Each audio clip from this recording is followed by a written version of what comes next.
Laki gorfami, anama gorfami. Laki gorfami, anama gorfami. Aba buharra borbiyo duma. Aba buharra borbiyo duma. Maqaabba kan ilmaa kan hafuura qulqulluu waaqa tokko ameen. Kabajamtoota maatii waaqayyoo baga guyyaa ayyaana ergat yookaan immoo ol ba'uu gooftaa Yesuus Kiristoosiin isin ga'e jecha daqiiqaa muraasaaf ayyaana guddaa du'aa ka'umsa booda itti aanuudhaan guyyaa 40 booda kan kabajamu guyyaa ol ba'uu yookaan ergatii kana manni amantaa ayyaana guddaa kabajuudha. Nutis daqiiqaa muraasaaf wantoota ol ba'uu gooftaa keenya Yesuus Kiristoos faana wal qabataniin kutaa kitaaba qulqulluu garaa kaasnee daqiiqaa muraasaaf sagalee waaqayyootiin wajjin turra. Waaqayyoon abbaan keenya hafuura qulqulluu akkuma duukaa buutota fi raajotaa ergee gargaaraa ture. Har'as gargaaraa kana nu gidduutti argamsiisee nu barsiisuu akka danda'u iccitii sagalee isaatii nu ibsuu akka danda'u eeyyama waaqayyoo nuuf haa ta'u. Mata duree barumsa keenyaa kan goonu Wangeela Yohaannis boqonnaa 3 lakkoofsa 13 gubbaa irratti jecha waaqayyoo wangeelaawichi Yohaannis dubbateedha. Wangeela Yohaannis boqonnaa 3 lakkoofsa 13 gubbaa irratti akkas jedhe. Samiirraa kan bu'e malee kara samiitti kan deeme eenyumtuu hin jiru jedhe Yohaannis. Samiirraa kan bu'e malee kara samiitti kan ba'e eenyumtuu hin jiru. Kutaan kun gooftaan keenya Yesuus Kiristoos waa'ee ol ba'uusaa, waa'ee kara samiitti deemuusaa kutaa kitaaba qulqulluutti dubbateedha. Jechicha calqabarraa kaasnee Wangeela Yohaannis boqonnaa 3 lakkoofsa 1 irraa kaasnee mata duree achi keessa jiran gaafa laallu namni Niqoodimoos jedhamu tokko garee warra Fariisaayotaa kan ta'e, Fariisaayonni kun gaafa jennu gooftaa Yesuus Kiristoositti kan hin hordofne, kan hin amanne jechuudha. Niqoodimoos garuu isaan keessaa dhalatu malee waa'een Yesuus Kiristoos dhufeef kaayyoon Yesuus Kiristoos deddeebi'ee barsiisaa jiruuf karaa addunyaa kanaatti sababni dhufeef waan hubateef halkan keessaa ka'ee karaa gooftaa Yesuus Kiristoos deemee barumsa gooftaan Yesuus Kiristoos dabarsaa ture dhaggeeffachaa hordofaa akka ture kitaabni qulqulluun nutti hima. Yeroo kana waa'ee lammata dhalachuu gooftaan keenya Yesuus Kiristoos Niqoodimoositti hima. Niqoodimoos barumsi gooftaan Yesuus Kiristoos waa'ee lammata dhalachuu, waa'ee cuuphaa inni barsiisu kun galuu fi waan dideef gooftaan keenya Yesuus Kiristoos akkas jedheen. Isa lafa kanarraa gaafa dubbannu yommuu dubbatamu kan isiniif galuu hin dandeenye inni samii akkamitti isiniif gala jedhee kara fuulduraatti Yesuus Kiristoos kara oliitti akka deemu, kara abbaa isaatiitti akka deemu yommuu dubbatu kutaa kitaaba qulqulluu kanarratti argina. Ayyaanni ergat jennu kun Yesuus Kiristoos du'a mo'ee ka'ee guyyaa 40 booda kara samiitti kan itti deeme guyyaatti yaadatamuudha. Gooftaan keenya Yesuus Kiristoos duraan dursee samii akka ture Yohaannis boqonnaa 1 lakkoofsa 1 gubbaa irratti duraan dursee jechatu ture. Jechis waaqa bira ture, waaqa ture jedhee inni kun immoo foon ta'ee jedheet Yohaannis boqonnaa 1 lakkoofsa 14 gubbaa irratti waa'ee gooftaan keenya Yesuus Kiristoos waaqa kan ta'e nama ta'uudhaaf samiirraa bu'ee haadha keenya qulqulleetti dubaroo Maariyamirraa dhalachuusaa jechi kun immoo foon ta'e jedheet Yohaannis dubbata. Isa gaara jirutu ilma namaa barbaachuu, ilma namaa fayyisuudhaaf kara lafaa dhufe jedhee dubbachaa jira Yohaannis. Amma garuu inni dhufe kun kaayyoo dhufeef kaayyoonsaa ilmaan namaa fayyisuudhaaf dukkana keessaa baasuudhaaf, cubbuu keessaa baasuudhaaf, kara daandii sirriitti deebisuudhaaf akka dhufe dubbateet Yohaannis immoo boqonnaa 3 gubbaa irratti isa samiirraa dhufe malee kara samiitti kan deemu eenyumtuu hin jiru jedhee innaa dubbatu argina.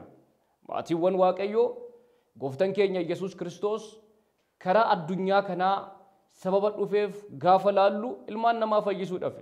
Kanaaf Yohaannis ergaa isaa tokkoffaa boqonnaa 3 lakkoofsa 9 gubbaa irratti hojii seexanaa diiguudhaaf ilmi Waaqayyoo mul'atee jedha.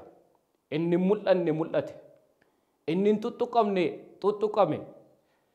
Inni jaallamuu hin dandeenye ijaallame. Maaliidhaaf barbaachuu ilma namaatiif Waaqayyoon waan barbaadeef Addaam deebisuudhaaf ilmaan namaa kara dhugaatti kara daandii sirriitti deebisuudhaaf kaayyoo Waaqayyoo waanta ta'eef Waaqayyoon ilma isaatiin haadha keenya qulqulleetti dubaroo Maaramii irraa Yesuus Kiristoos akka dhalatee addunyaa fayyisu akka godhe dhugaan hundumti keenyaa beekudha. Egaa duraan dursee isa samiirraa dhufetu kara samiitti deemee jedha nuun jechaa jira. Yohaannis boqonnaa 3 lakkoofsa 13 gubbaa irratti. Inni samiirraa dhufe kaayyoo dhufeef qaba. Yohaannis ergaa isaa tokkoffaa amma laalle boqonnaa 3 lakkoofsa 9 gubbaa irratti maaf inni mul'anne mul'ate isa jedhu Yohaannis gaafa deebisu hojii seexanaa diiguudhaaf ilmi Waaqaa mul'atee jedha. Hojiin seexanaa maaliin? Ilmaan namaa daandiirraa dabsuudha. Ilmaan namaa dhugaarraa kara sobaatti geessuudha. Ilmaan namaa akka jireenya bara baraan arganne akka dhaalaa mootummaa Waaqayyoo hin taane taasisuu waanta ta'eef hojii seexanaa kana ammoo diiguudhaaf hojii seexanaa kana fashaleessuudhaaf ilmi Waaqayyoo mul'atee jedha. Yesuus Kiristoos kara samiitti ol deeme naa jenne akkanumaanii miti deeme kan jennu biyya kana keessa addunyaa nuti jiraannu keessa amantaa gosa baay'eetu jira. Namoonni baay'een amantaa bu'uuressanii jiru. Namoonni baay'een akka isaan hordofan waan isaan jedhan sana akka amanan gochuu danda'aniiru.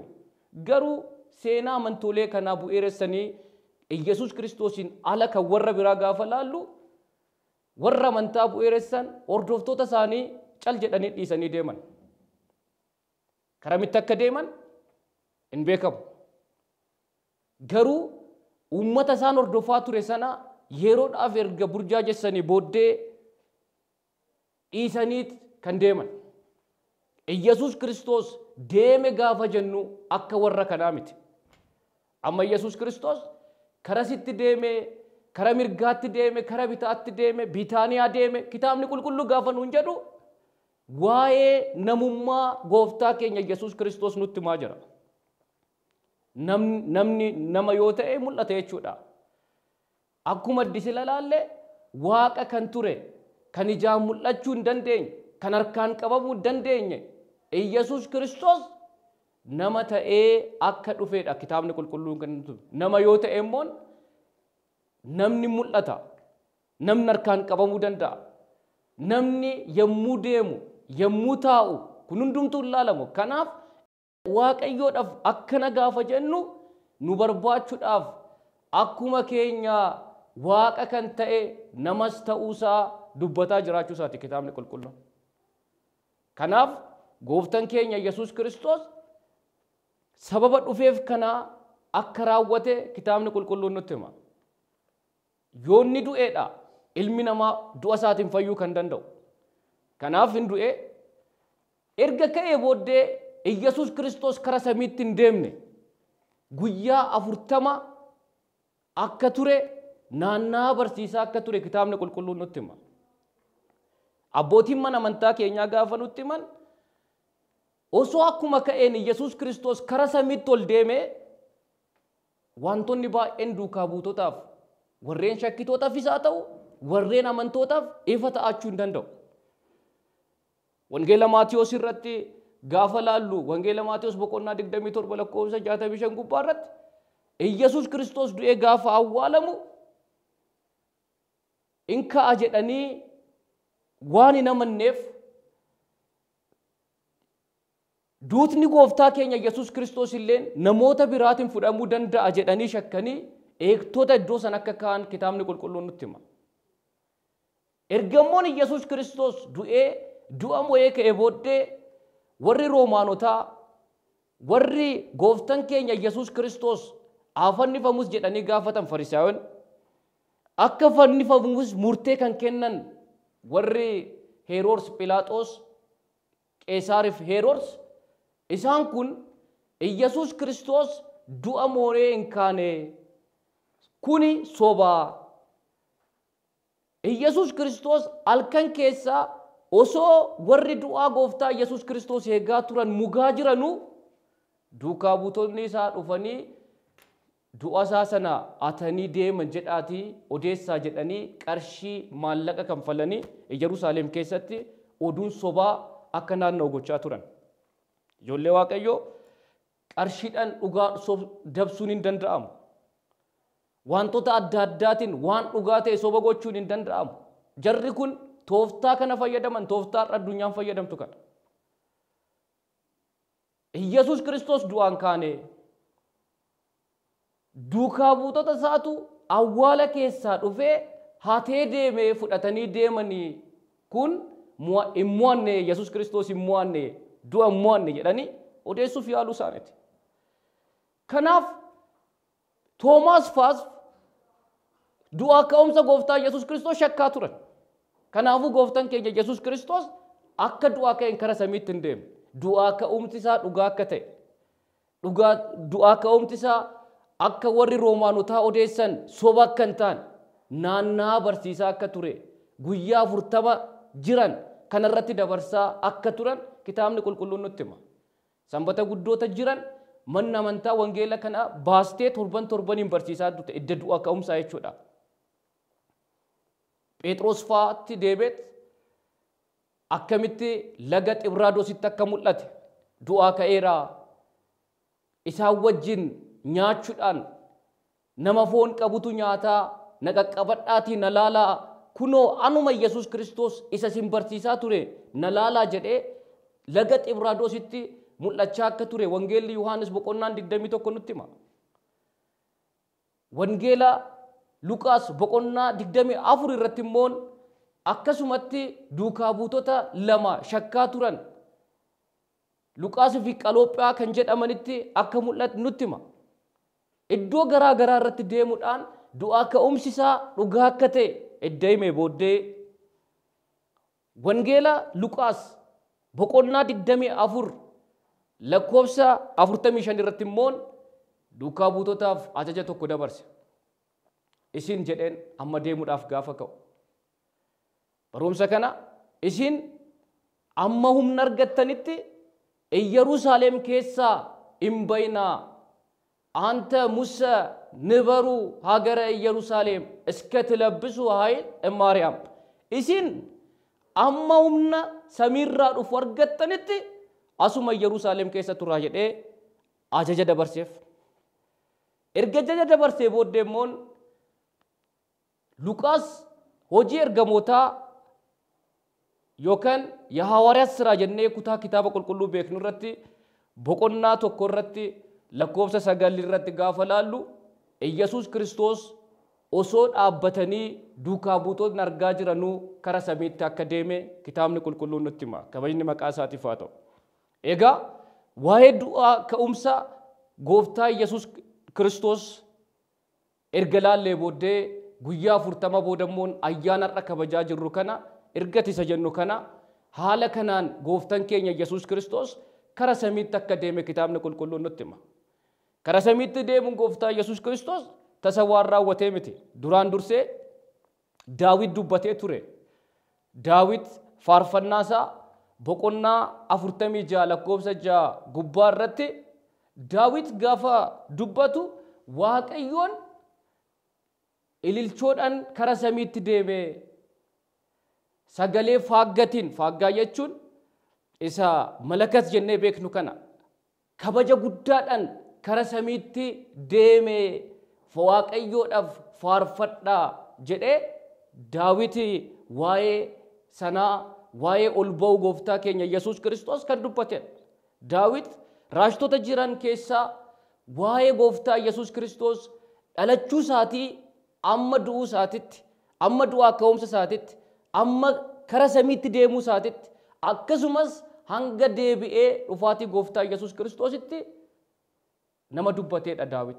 Bara sana garuu wanti kun waan ta'ee miti. Isa fuulduratti ta'u kana Daawit dubbata. Daawit gaafa dubbatu Waaqayyoon kara samiitti ol ba'ee jedhe. Waaqayyoo jedheetu waama Yesuus Kiristoos. Har'a amantaalee tokko tokko keessatti Yesuus Kiristoos Waaqa miti kan jedhan jiru. Daawit Waaqayyoon kara samiitti ol ba'ee jedha. Kutaa kitaaba qulqulluu faarfannaa boqonnaa 46 lakkoofsa 6 gubbaa irratti. Waaqa jedhee waamaa jira. Kitaaba mana amantaa keenyaa abbootii amantaa macaafa abbootii amantaa yookaan immoo ሃይማኖት አበው ጉባኤ irrattis boqonnaa 67 lakkoofsa 6 kaasee Yohaannis Afawarqi kan jedhamu beekan mana amantaa hin dubbata. Daawit akkamitti Waaqayyoon kara samiitti ol ba'ee jedhee dubbata. Waaqa jedhee dubbata. Waaqayyoo jedhee gaafa dubbatu eebelu kara samiitti ol baase jechaa dubbataa hin jiru. Eeliyaas faa kara samiitti fudhatamanii jiru. Kanaan wal dorgomsiisa Yohaannis Afawarqi. Eeliyaas faa kara samiitti ol fudhatamanii jiru. Garuu Eeliyaas faa ergamtoonni Waaqa biraa dhufanii kara Waaqayyoon Eeliyaasiif ajajetti Eeliyaas fuudhanii deemanii jedha. Garuu Yesuus Kiristoos ol ba'uu Yesuus Kiristoos gaafa laallu garuu ebelutu kara samiitti ol isa baase kan jedhu hin jiru. Ebelutu daandiitti agarsiise kan jedhu hin jiru jedha Yohaannis Afawarqi. Kanaafuu iddoo kanatti ol ba'uu gooftaa keenya Yesuus Kiristoos qofa kan nutti himaa jiru Daawit ilmi Waaqaa gooftaan keenya Yesuus Kiristoos Waaqa ta'achuu isaa nutti himaa jira. Kabajni maqaa isaatiif haa ta'u. Waaqayyoon kara samiitti ol ba'e jedha.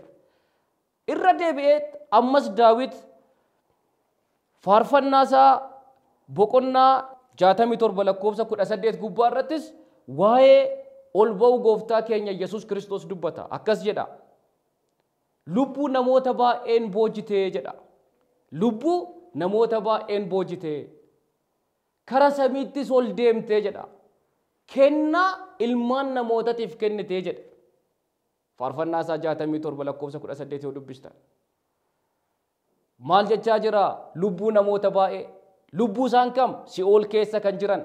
Yesuus Kiristoos gaafa foon hin du'e lubbuudhaan hafuura isaatiin eeyyama isaatiin kara si'ool deemee warra si'oolitiif nageenya akka labse kitaabni qulqulluun nutti hima. Kanaafuu in boojitee lubbuu sana in boojitee jedhee dubbata. Kara samiitti ol deemtee kennaammoon ilmaan namaatiif kennitee jedha. Kennaa kan jedhu iddisila kan laalle wangeela Luqaas boqonnaa 24 lakkoofsa 45 gubbaa irratti Yesuus Kiristoos humna amma argattanitti Yerusaalem keessaa hin bayinaa jedhetti. Hojii ergamoota boqonnaa 1 lakkoofsa 8 gubbaa irratti akkasumatti itti dubbata.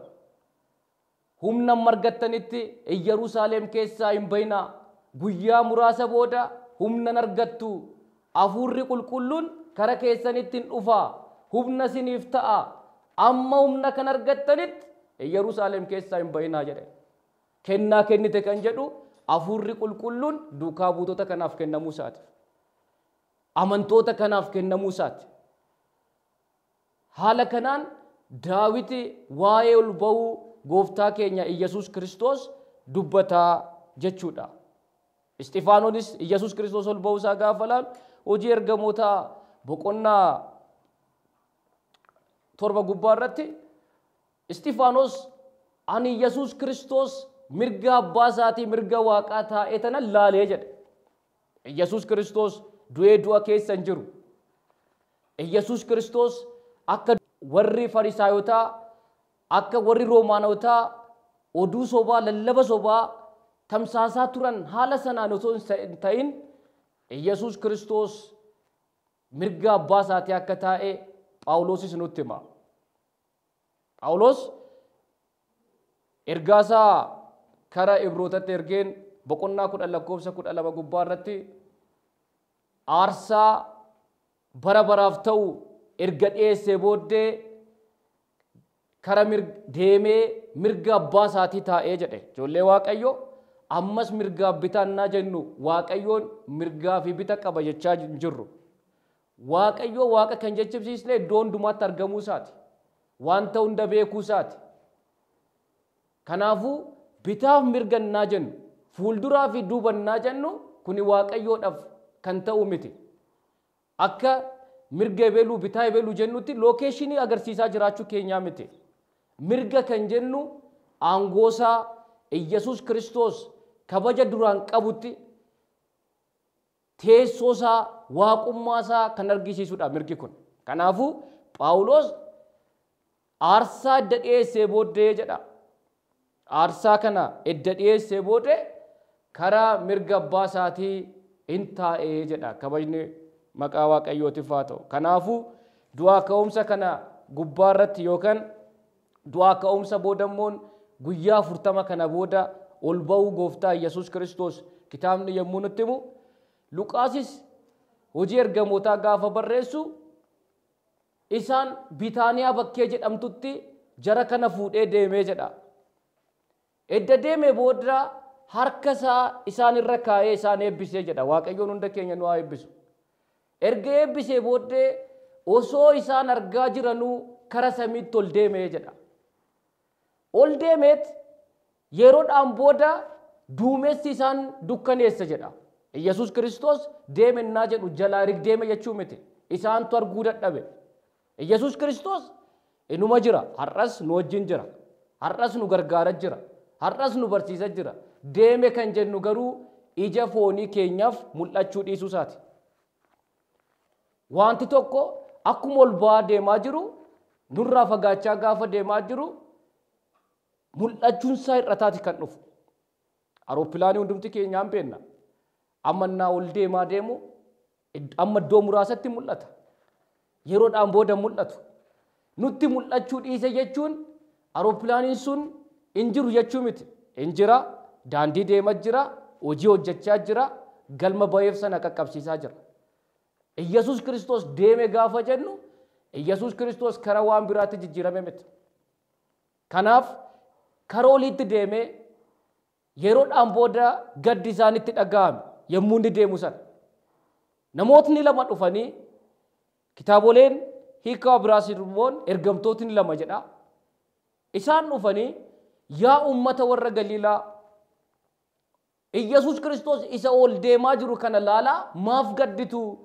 Inni akkuma akkanatti ol deeme akkanumatti deebi'ee dhufaa jedheen. Kabajni maqaa Waaqayyootiif haa ta'u. Akkuma akkanumatti deeme hin dhufaa jedheen. Iyyasuus Kiristoos hin dhufa. Yeroo dhufu garuu calqaba akka dhufe du'uudhaafii miti kan dhufu. Hidhamuudhaafii miti kan dhufu. Fannifamuufii miti kan dhufu. Iyyasuus Kiristoos amma kan dhufu murtee kennuudhaaf. Amantootaaf hin murteessaaf. Warreen hin amanne irratti hin murteessaa.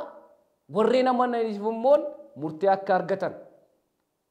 Gadda, rakkoo, bu'aa bayii addunyaa kanarraa akka murtee sirrii argatan gaafa godhu warreen kaaniif immoo akka dhabbiitti yookaan immoo murteen akka irratti darbu kitaabni qulqulluun nutti hima. Hundumti keenyayyuu dhufaatii isa kanaatiif qophaa'ota akka taanu Waaqayyoon nu gargaaru. Kanaafuu du'aa ka'umsa booda inni jiru ol ba'uun gooftaa Iyyasuus Kiristoos gaa waaqummaasaa kan agarsiisedha. Daawit akka nutti himetti kana keessatti kan laallu waaqummaasaati.